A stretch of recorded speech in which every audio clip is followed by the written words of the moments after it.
are 4 vital elements needed for life. Number 1 is oxygen, number 2 is water, number 3 is sodium, and number 4 is potassium. The last 3 we're going to be looking at later in our series, but today I want to look at oxygen.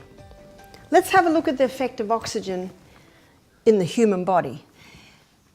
Yesterday, I took you to the cell. I showed you how glucose goes into the cell. Glucose goes into the cell under the action of insulin. Insulin is like the key that unlocks the door to allow glucose into the cell. So glucose comes into the cell, it goes through a 20-step pathway. This 20-step pathway delivers to us 2 units of the big E, energy. The end result of that 20-step pathway is a chemical form of glucose called pyruvate. And pyruvate is the chemical form of glucose that gets fed into the powerhouse.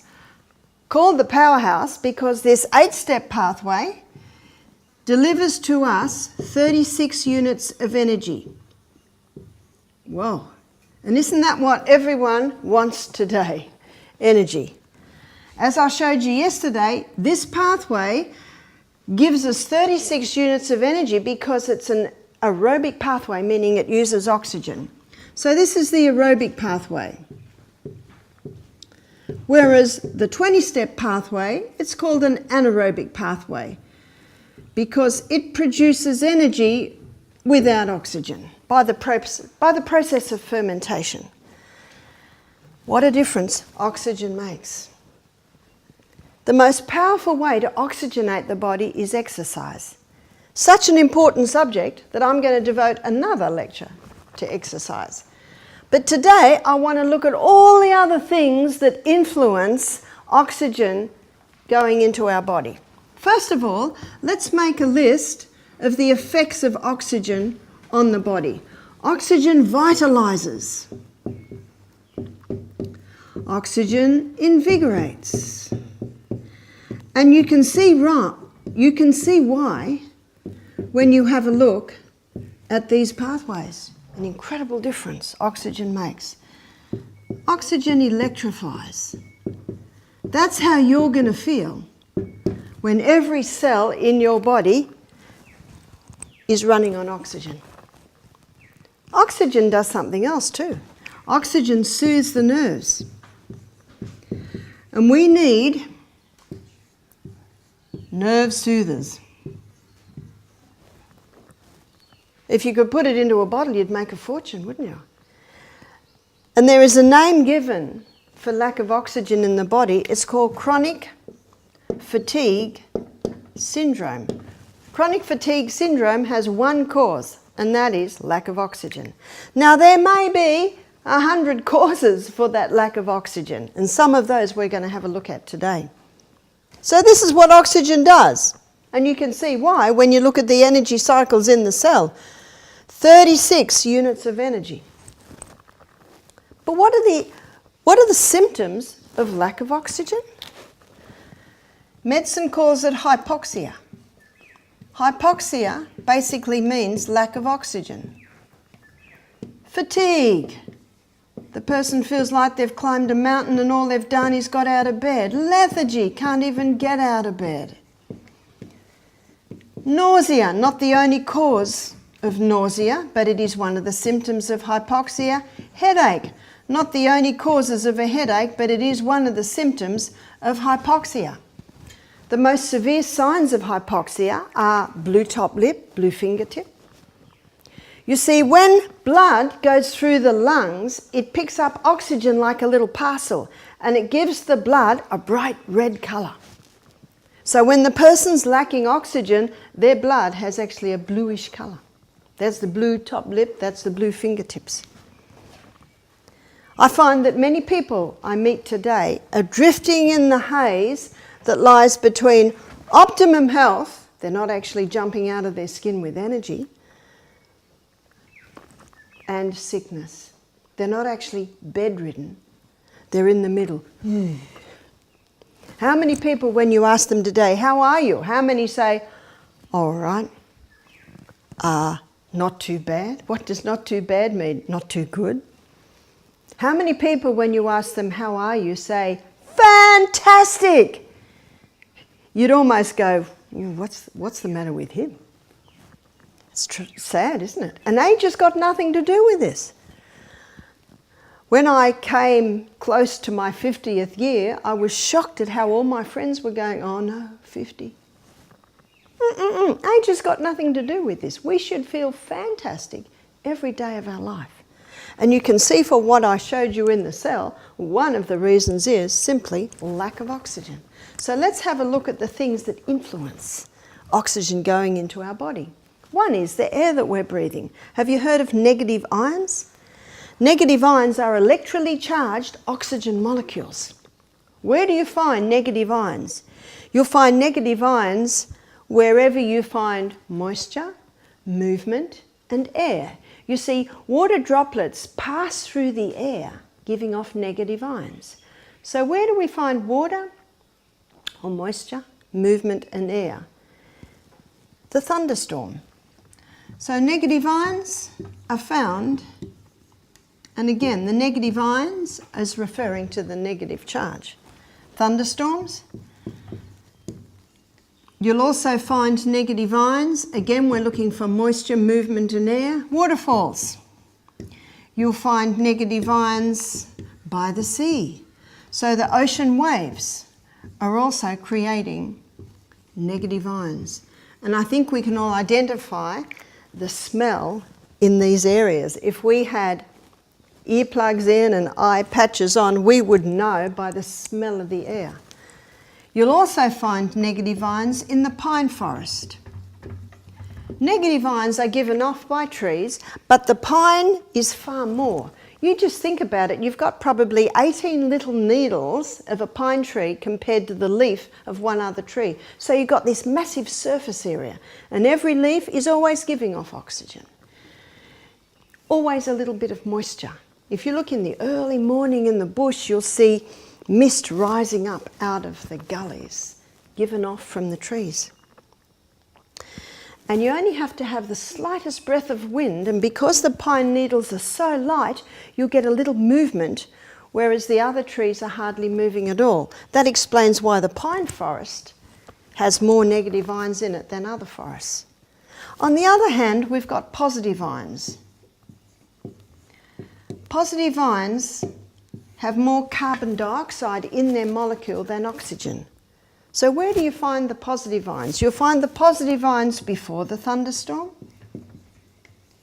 And what's the air like before the thunderstorm? Heavy. In fact, we often say to each other, I can feel a storm coming. The air is heavy. And often people can suffer from these symptoms before the thunderstorm. You'll also find positive ions in the city. What have you got in the city? A lot of people, and they're all breathing out carbon dioxide. And some people are smoking. And it gives off another gas, carbon monoxide. And carbon monoxide is a dangerous gas for humans because carbon monoxide competes with oxygen on the red blood cell side. I'll show you. So here we have a red blood cell, and when it picks up oxygen, it's an unstable union. It's an unstable union so that it can be dropped again quickly in my toes, in my brain, in my pancreas. Whereas when carbon monoxide is breathed in, it forms a very tight union, inhibiting the uptake of oxygen at that cell. You'll also find carbon monoxide coming out of cars. So car fumes are giving off carbon monoxide. Often when I'm in the city early morning and I see people jogging on the side of the road, I wonder the value of their jog on the side of the road when they're breathing in a lot of carbon monoxide. You'll also find carbon monoxide wherever you find mould. Mould runs very well with no oxygen. It's called an anaerobic organism. And it explains why when someone has a yeast presence in their body, their cells are running up here. Well, not all their cells, of course, but some of their cells are, which is one of the reasons why they lack energy. That's the only energy that they're getting. So one has to be very cautious of any mold in the house or any mold in their work area. And it is one of the reasons for chronic fatigue syndrome. I had a lady come and see me. She was an engineer from Russia. She said to me, I was working in Australia for a couple of years, and then she said, I got chronic fatigue syndrome. That always challenges me because you can't catch this one. So again, I put the detective hat on. I listened to her story first of all. She said, I went to the doctor and I told the doctor that I was living in an apartment on the southern side of the apartment building on the bottom floor. She said, I noticed that my leather shoes and my leather belts would often go mouldy, and there were some cupboards and rooms that often had mould in them. I mentioned this to the doctor, but he didn't seem to take note in what I was saying to him. She said, I had to stop work. I just had no energy. She said, I was battling this for about a year, and I heard of a doctor in Manly, Sydney, who specialises in chronic fatigue syndrome. She said, the first thing he asked me was, where do I live? I explained my house to him, and he said, you cannot go back to that house. He said, you can't even set foot in that house. She looked at him. He said, maybe if you're well covered and you've got masks on and no contact at all with any part of your skin. See, common sense had told her that. You know there's been a death and no one attended the funeral because no one knew he'd died. It was the death of common sense. I'm surprised, well not really, but I am surprised how many people I meet with chronic fatigue syndrome, and I trace their history back and I found contact with mould. Most people are unaware of how dangerous exposure to mould is. You'll also find positive ions coming out of some heaters. Now the heaters that are the most dangerous are the heaters that rob the air of oxygen. Now we have in every house here at Misty Mountain wood fires. You might just see the edge of one just here. It's like a combustion stove. And we love them because it keeps our houses nice and warm. They do rob the air of oxygen, but what we do in the winter, say we have a program starting on Sunday, we light this fire Saturday morning, and you'll notice that our building is big, thick Besser bricks, so by Sunday morning it's toasty warm and we're able to close the vents, so now the heater's not robbing the air of oxygen, and yet that nicely maintains the heat. So if you do have one of these heaters in your home, just be mindful that they do rob the air of oxygen. As soon as you're able, bank it down, meaning close the air vents so the air's not being taken, or the oxygen's not being taken out of the room. Always have a little bit of a window open, have plants in the room. Plants, especially the wide leaves, are able to purify the air. The best heaters are probably your oil heaters in those columns that are warmed up by electricity. So just be mindful of heaters in the home. You can do much to improve the oxygen content of your body by being mindful of the air that you're breathing. There's one thing else that you can be mindful of that will influence the oxygen uptake in your body, and that is hydration. Let me tell you a story. I gave I did a live blood analysis on a 23-year-old girl one day, and her blood was clumped. Her red blood cells were clumped like that. I always presume I've spoiled the slide. It is very easy to spoil a slide. 5 blood slides later, her blood looked like that. I said to her, have you had any water to drink today? It was 3 o'clock in the afternoon. She said, I don't drink water. I said, I can tell. I said, I cannot read your blood. It is so clumped. Her mother came in. Her mother was 45. I took her mother's blood, and it looked like this. I said to her, your mother is 22 years older than you, and she has better blood than you. This girl did not want to be at our health retreat. Mind you, by the end of the first day, she grabbed a book and a pen and started writing. She started to get excited about the information she was hearing, and at the end of the week she said, "I wish this was my first day." 10 years later, I talked to her mother, and her mother said she's married with a little baby and she's applying everything she learned at Misty Mountain. But when I did this blood slide, she was not drinking water, she was not interested. It's amazing the difference that knowledge makes, isn't it? Now, when that blood goes through the lungs, how much oxygen is it picking up compared to when this blood goes through the lungs? Can you see the surface area that has been lost purely because of dehydration? One microbiologist said to me, he said, "Barbara, we have done research on this," and he said 1 cup of coffee requires 5 cups of water to accommodate for the dehydrating agents in the coffee. Whoa. How many people having coffee or tea instead of water? How many people do we meet today who are always tired? They may not have exposure to mold. They may not have problems with the heater. They could simply be dehydrated. That's easy fixed, isn't it? Now, the good news is that this girl, if she started drinking water, and the best way to hydrate the body is little by little by little over the day, by the end of the day, I could look at her blood and it could look like this. Dehydration is easy fixed. So a person can suffer from chronic fatigue syndrome simply because they're dehydrated. Another way that a person can limit the amount of oxygen going into their body is by the way they breathe. Our body was designed so that the abdominal muscles are used in the breathing process. I don't know if you're familiar with Andrea Bocelli. He's a blind Italian opera singer, amazing voice. And I saw a video once of him in concert, and he's standing like this.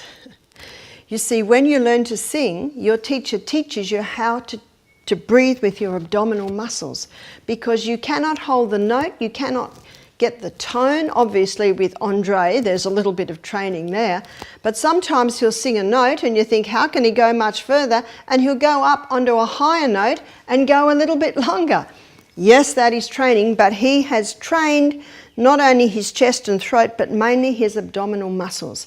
So our abdominal muscles must be used in the breathing process. Many times that is not possible because of posture. So hunching like this, it's impossible to use your abdominal muscles. Tight clothes around the waist inhibits the abdominal muscles being able to breathe. So there are some of the things that can influence the oxygen uptake in our blood. Our body was not only designed to use chest, but abdomen. And when someone is just a high chest breather, they can actually be losing out on gaseous exchange at the bottom of the lungs. So be very mindful of the way that you're breathing, because that absolutely can influence the oxygen uptake in your body. And this is why I suggest that everyone do Pilates exercises. When I say Pilates, I mention Pilates because it's well acknowledged that those group of exercises are designed to strengthen the core. And the core of the body is like the hub of a wheel. And your core muscles in your abdomen are all connected to your spine. In fact, you have one muscle called transverse abdominis, and it starts at your spine, connects with your hip and your rib, hip and rib on either side, and then back to spine. And when you do core strengthening exercises, which Pilates targets, then when your muscles here are strengthened, it automatically pulls your spine straight. So part of your exercise program, ideally even 5 days a week, should be some core strengthening exercise that will help your spine to be stronger and straighter, and then it will be easier to use your abdominal muscles in the breathing process. Sunshine is law number 2. The sun is not the enemy in the sky, it is the doctor in the sky. And yet how often is it hailed as the enemy? The reason why the sun is so important is because ultraviolet rays from the sun hit the skin and convert a form of cholesterol just under the skin to vitamin D. And vitamin D is being hailed today as the anti-cancer vitamin because of its ability not only to stop cancer cells running, but even convert them back to a normal running cell. That's quite amazing, isn't it? You see, vitamin D not only is hailed as the anti-cancer vitamin, but it is essential for the assimilation of calcium in the body. And calcium has a nickname. He's called the king because when calcium gets in, all the other minerals are able to get into the cell. And the largest concentration of calcium is found in the bones. We've virtually got two epidemics today. We've got many epidemics, but two I want to speak about now. One is a vitamin D deficiency. And this is in the land of the sun. And the reason there's so much vitamin D deficiency is, number one, people are not getting the sun exposure. And when people put sunscreens on, that stops, yes, the burning rays, but the burning rays are the healing rays. Michael and I had a holiday a few weeks ago in Fiji. We were the only people laying by the pool that weren't covered in sunscreens, and we didn't get burnt.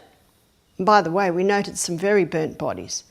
Why didn't we get burnt? Because we would lay in the sun on our back for 15 minutes, on our front for 15 minutes, have a swim, dry off, go back to our room. We did that morning and night, and we came back with quite a nice tan, no sunburn.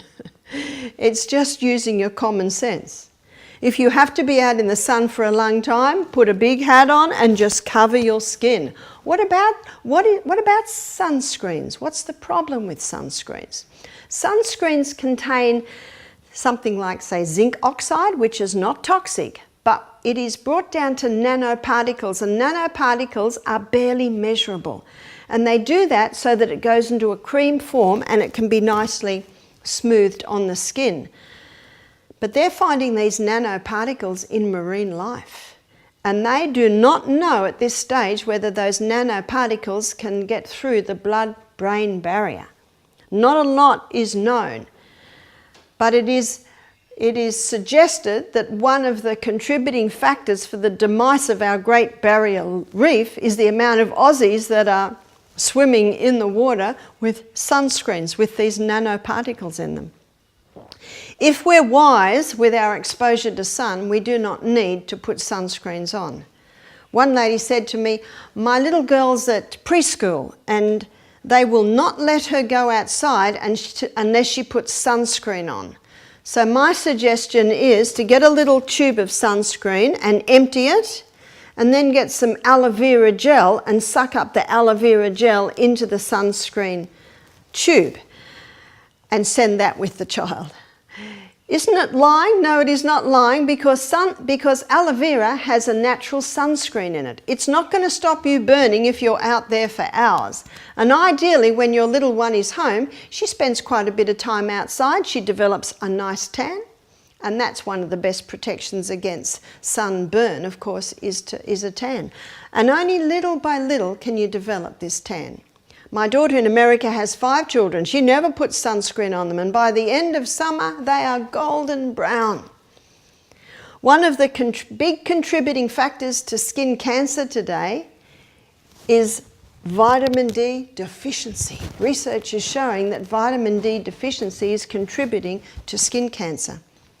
On the DNA of the human body, there are 2,500 receptor sites for vitamin D. We cannot heal without vitamin D. We don't need much sun exposure to get all the vitamin D that we need. But you will not get vitamin D unless your skin has no creams and potions on it at all. But by the way, if you have a shower and wash yourself with soap and then lay in the sun, you will get no vitamin D. There must be that light film of natural oil. And if you lay in the sun and then go and have a shower and wash yourself with soap, washing off all those oils, you will not get vitamin D. it takes approximately 2 hours after sun exposure for the vitamin D to be developed in your skin. Your vitamin D is stored in your kidney, and then as it is needed, it's taken over to the liver, which releases the vitamin D. Notice what I first said. When the ultraviolet rays from the sun hit the skin, they cause a form of cholesterol just under the skin to be converted into vitamin D. Did you notice the word cholesterol? Another reason why we need to be cautious not to have too low cholesterol levels. Is it the amount of people who are on statin drugs, cholesterol lowering drugs, that is contributing to this vitamin D deficiency? Calcium is stored in the bones, so this is our second epidemic that I'm mentioning in this presentation, which is osteoporosis, brittle bones. Lack of calcium is the lack of calcium because of the lack of vitamin D. You can have calcium in your food, and yet if you're not getting adequate vitamin D, you cannot access that calcium. So it's very important to get the sunshine so that we've got nice, strong bones. Our eyes need sun. We have a book in our library called Better Eyesight Without Glasses by Dr. William Bates. Every library should have this book. It shows you how you can do some simple little exercises to prevent deterioration of eyesight. He actually says in his book that the eyes can't get enough sun treatment. He says if you go out into the sun and you've been in a dark room and it's a little bit glary, he says close your eyes and then tip your head up to the sun and just stay like that for a few minutes and put your head down and open your eyes, and your eyes will be used to the sun. Never should we look at the sun. The eyes tell you that. He also suggests that sometimes we go outside, lift our eyelid, look down and let the ultraviolet rays from the sun hit the eyeball, the white of the eye. Obviously only for a minute or two at a time. We don't want burnt eyeballs. So let me very quickly say in the next breath, you can overdo the sun. Absolutely. And Aussies have been guilty of that over the years. When you overdo the sun, you know it because it's very painful. You've burnt the skin. That's what damages the skin. Short bursts of sunshine do not damage the skin. In fact, the body deteriorates when it's not getting those short bursts of sunshine because then it is not getting the vitamin D. Did you know that children suffered and died for 300 years in England before finally in 1921 it was acknowledged that rickets was a vitamin D deficiency? Now, excuse the illustration, I'm not the best drawer, but you'll get what I mean. This is the head, this is the torso, legs looking like this. I have got a photograph at home in a book called The Healing Sun. It has a photo of children with rickets. I'm not talking about the 18-month-old baby who has a big nappy on and the legs look like that. I'm talking about children 5, 6, 7 years of age. He also showed another in this picture. There were 3 children. This child didn't have rickets. And basically the legs are like this. And the third child also had rickets, but the legs were more like this. The perfect leg is where the ankles and the calves and the knee all touch when the legs are put together. I'm sure you'll be pleased to see me rubbing that off. I'm not the best drawer. But to give you an illustration, did you know that rickets is returning? You go in any shop mall and look at legs and you will see rickets is returning because people are not getting into the sunshine. Now in 1921, when it was finally acknowledged that rickets was a vitamin D deficiency, then women attended classes given by nurses on how to put their babies and their children in the sun. Do they still have those classes? Oh no. One woman told me that she was told not to put her baby in the sun for the first year of life. No, no, no.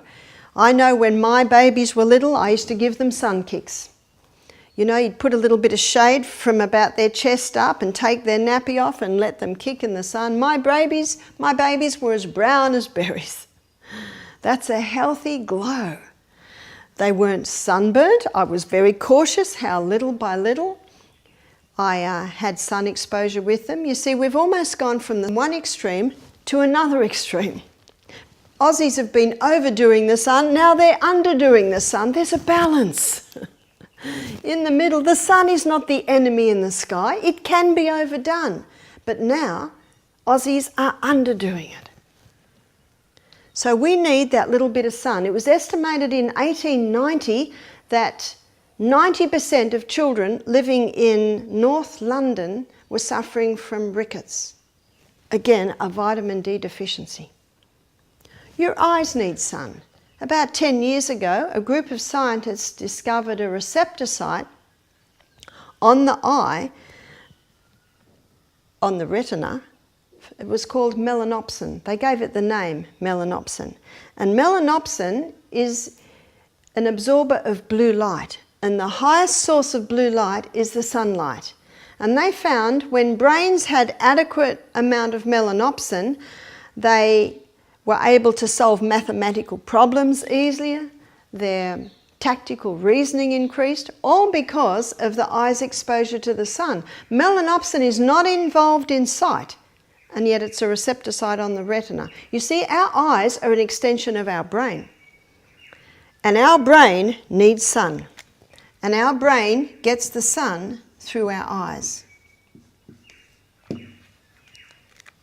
Another reason that we need exposure to eyes for the sake of the brain, and Dr. Neil Nedley found this. He talks about it in his book, Depression: A Way Out.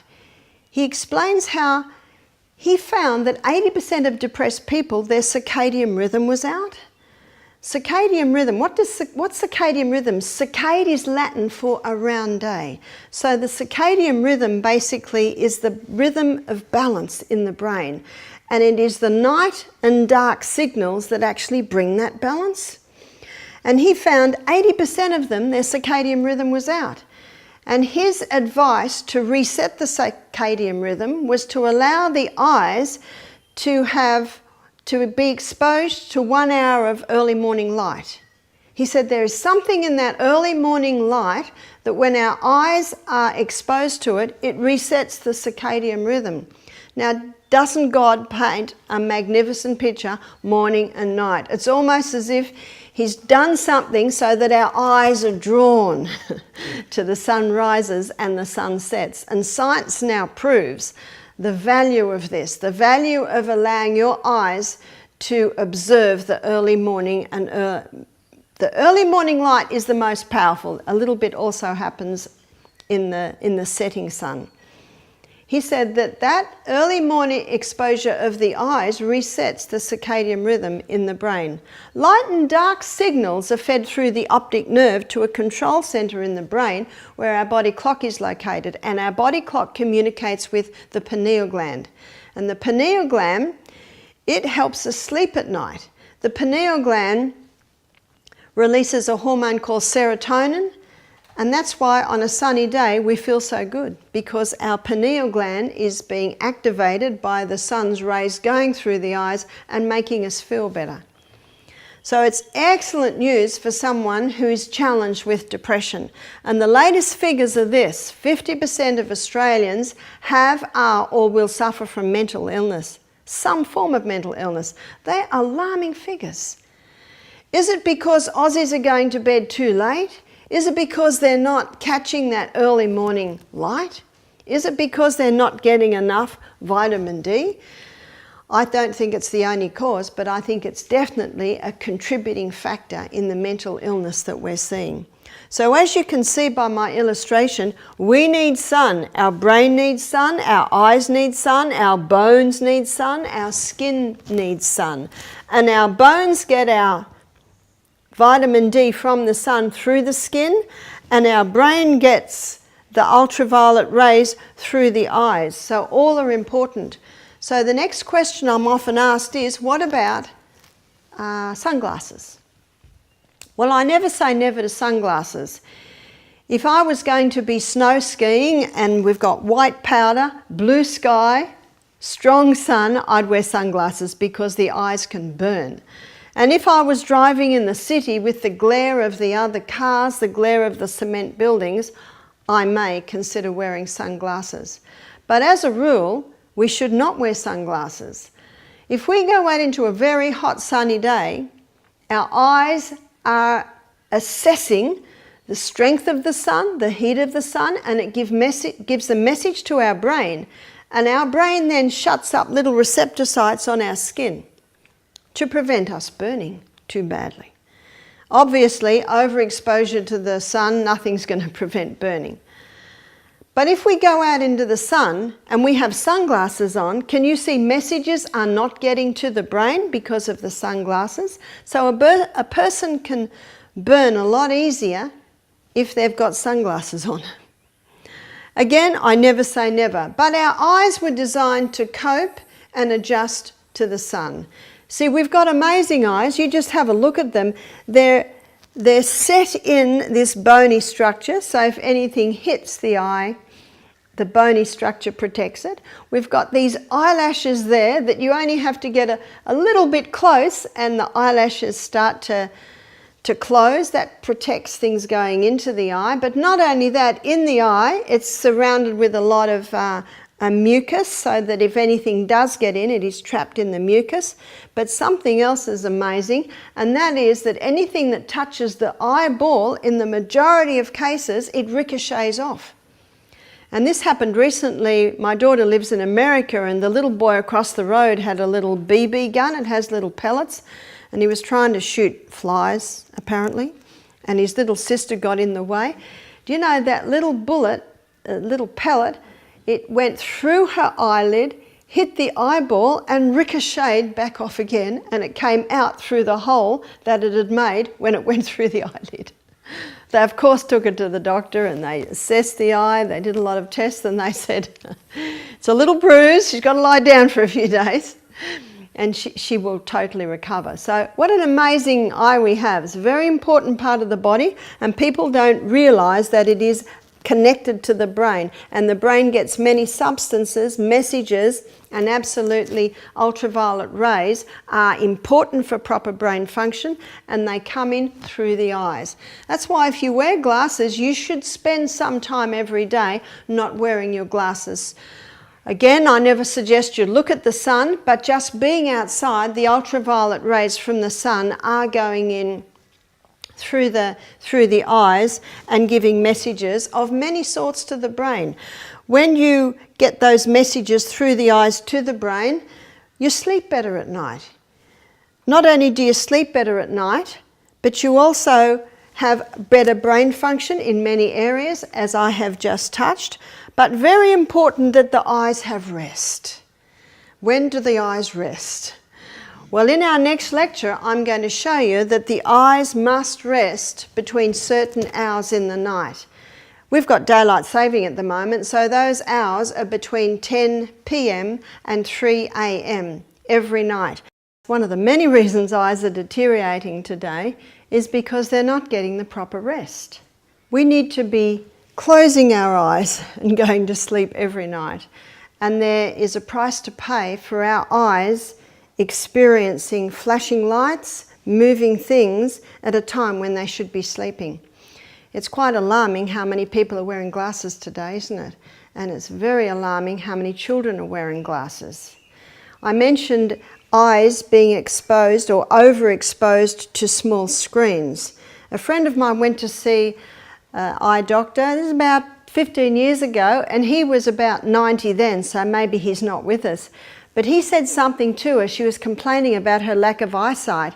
He said, we need to spend more time gazing at the mountains. I love that saying. We need to spend more time gazing at the mountains. So if you have a job where you're at the computer a lot, very important, if even hourly you go outside and gaze at the mountains and you say, Barbara, all I've got is high rise. Well, gaze at the clouds. But get those eyes balanced in the amount of short things they're looking at and the amount of wide things they're looking at. It's reviving to stand outside and gaze in the distance. If there are no trees, if there's no water, if there's no sea, then maybe it's the clouds. Just watch the movement of the clouds. And of course, all through life, there is always movement. The eyes need exercise. So exercising the eyes means gazing at the mountains.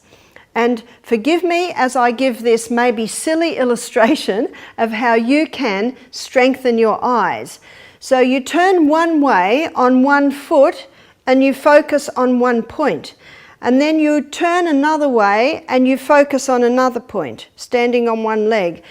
Blur, blur, blur, gazing, focus, blur, blur, blur, gazing, focus. This is one of the exercises that Dr. William Bates gives you in his book, Better Eyesight Without Glasses. So a very simple exercise. And another thing I advise is not wearing the glasses a lot. I do have glasses.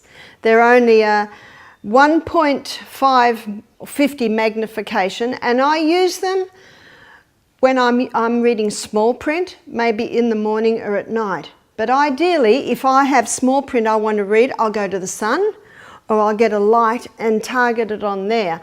And in that way, you can strengthen your eyes. Dr. William Bates says in his books, the only time our eyes really start to get weary and deteriorate is eye strain when you're tired. And this explains what I said to you previously. The eyes are extension of the brain. So when the brain is weary, when the brain is tired, and you press and push the eyes and strain them, that's what wearies the eyes.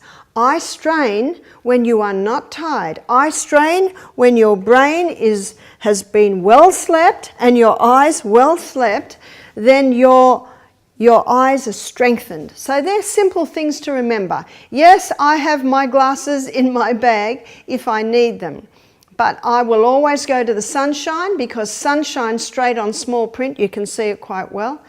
And the most important information on many products is in the small print, isn't it? You can't see it. I was in the supermarket one day and there was a lady in the aisle and she had a wire around her neck and the biggest magnifying glass I'd ever seen.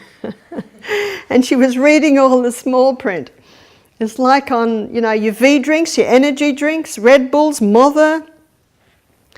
In the small print it says that one should not drink more than 2 in a 24-hour period, but most people that drink it don't even know that because you can't even see it because you can't read it. So eyes can be strengthened and eyes can be weakened. Remember, they need to sleep at night. They also need to be exercised, and you can exercise it by the little simple one I just gave you, but also gazing at the big things, gazing wide at the mountains. Get the children to count how many clouds, how many birds they see, but get those eyes going around. But also the eyes need you to be well hydrated, as the brain needs well hydration, and we're going to be looking at that in more detail later. Your bones need hydration, your skin needs hydration.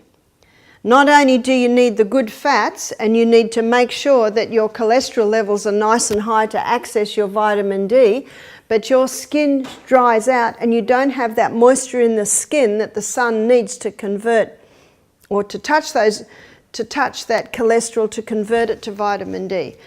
Water loss in a day is basically this. Via the kidneys, we have a 1.5 litre loss. I think on a day like today where it's been very hot under these hot lights, I think I'm drinking easily 3 litres of water a day. Your skin has approximately a 0.5 of a litre loss. Via your colon, approximately a 0.3 of a litre loss. And via your lungs, there is approximately a 0.2 of a litre loss. That's a 2.5 litre loss in a 24-hour period. Again, that can greatly change. On a very hot day, it changes. We need to be taking at least 2 litres of water a day for proper eye function, for proper brain function, for proper bone function, and for proper skin function. The other half a litre can come in via herb teas, can come in via maybe the fruits that you're eating, maybe the salads that you're eating. So the water is essential. In a later lecture, I will be defining that in a little bit more detail. So let's make a list here of the essentials. Number 1 is pure air, sunshine. We've got that. Not taking anything into the body that will harm it. We'll be looking at our next lecture. Rest. And not only do our eyes need rest at night between the hours at the moment of 10 p.m. and 3 a.m., but your eyes also need rest through the day by alternating. Alternating looking at small screens and writing and printing, and alternating looking at the mountains. And by the way, if we had a choice of which we would spend more time on, obviously it would be the mountains, gazing out and looking at that. And what that does is that gives the muscle balance in your eyes, it gives them the proper balance. Also, water is necessary for proper eye, for proper bone, and for proper brain function. At least 2 litres a day.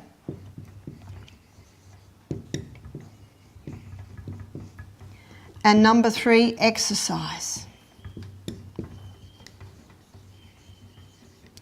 These things are not often addressed, are they, when looking at proper eye function? Exercise, in-body exercise. And the reason why body exercise is important, that means the whole body exercising, is because it increases the circulation of the blood everywhere in the body, and particularly now we're looking at eyes and brain. And that increases blood supply to the eyes. But also, we need to specify eye exercises in the ones that I just mentioned to you. So they are vital for the proper functioning of the eyes, and this whole lecture is about sun exposure. One man told me that his specialist told him to keep his eyes out of the sun. It's a pity that people have overdone the sun and given the sun a bad name, but the sun, as you can see by what you've heard this morning, is actually the doctor in the sky. Your eyes need it, your brains need it, brain needs it, your skin needs it, and your eyes need sunshine. The other thing that eyes need, and brain needs, and skin needs, is nutrition. Every cell in the body has these cycles running through it. The only cell in the body that does not have those energy cycles running through it is the red blood cell. And the red blood cell doesn't have a nucleus. The red blood cell is made in your bones. The blood is often called the river of life. The Bible calls the blood the life of the flesh, because every part of your body is only alive because of blood going through it. And the reason it's called the life is because it carries the oxygen, and as you can see, the cells cannot run effectively without oxygen. It carries the nutrition, it carries the white blood cells, and as it goes out of that area, it takes the waste away with it. And yesterday we looked at the disposal units of the body, or the waste parts of the body where the waste are eliminated. So the blood is important because it's the carrier of this. So what's proper nutrition? We'll be looking at this in a little bit more detail, but we touched on it yesterday. High fibre. And the highest fibre foods are your vegetables, and your vegetables contain the minerals. And the minerals basically are the glue that glues us together. They're your healers. High fibre, great proteins. And yesterday we defined the proteins in the vegetarian protein. We looked at Genesis 1:29, where God says, "Behold, I have given you every herb bearing seed." We looked at legume, we looked at grain, and we looked at the seed, and we also looked at the nut. The last part of that verse, God says, "The seed, to you it shall be for meat." In other words, the seed is like the chicken's egg. It contains all the nutrients required for the running and the healing of the body, and healthy fats. And this afternoon we're going to be defining the healthy fats. There are fats that harm and there are fats that kill. And because there are killer fats, fats have got a bad name. And because the sun can burn, the sun has got a bad name. So what we need to look at here is a balance. So the nutrition is vital. The healthy fats are vital, so you've got nice amounts of cholesterol just under the skin so that the vitamin D can be made. The protein is important because our eye cells, as I mentioned the other day, are constantly being remade. In fact, every 1 to 2 days, new eye cells are made. But they have to have the nutrition to be able to be made effectively. And the new eye cells are built up by amino acids. And the amino acids comes from the protein that we eat. Now, some people are a little bit uncertain as to the link between protein and amino acids. So I'll show you. This is protein. Protein is all these bonds linked together. That's what protein looks like in a very simple way. Then it comes into our stomach, and the pepsinogen, this is the enzyme that breaks down them, and it breaks them down into smaller bonds. So that one's called a peptide, and this one's called a polypeptide. And then those substances get down into the small intestine, where trypsin and chymotrypsins further break it down. They will break these peptides down to amino acids. And they'll break this one here down to an amino acid and maybe a peptide. And then further down, they also come down to amino acids. So these are your amino acids. They're very simply the breakdown from the protein that we eat. And it's those amino acids that are taken into the gut, taken into the blood, up to the liver, and the liver has the ability to start putting those amino acids together in different shapes to start building us up again. And the healthy fats. We don't need much fat, but we need a little bit of fat. These are the nutrients required for proper skin function, proper bones function, proper eye function, and proper brain function. This is an amazing body with an amazing ability to heal itself, and it will heal itself if you give it the right conditions. And the aim of this group of lectures is to give you the information that you need to give the body so that our eyes see better, our brain works better, our pancreas works better, our liver works better, our lungs, our skin, every part of our body.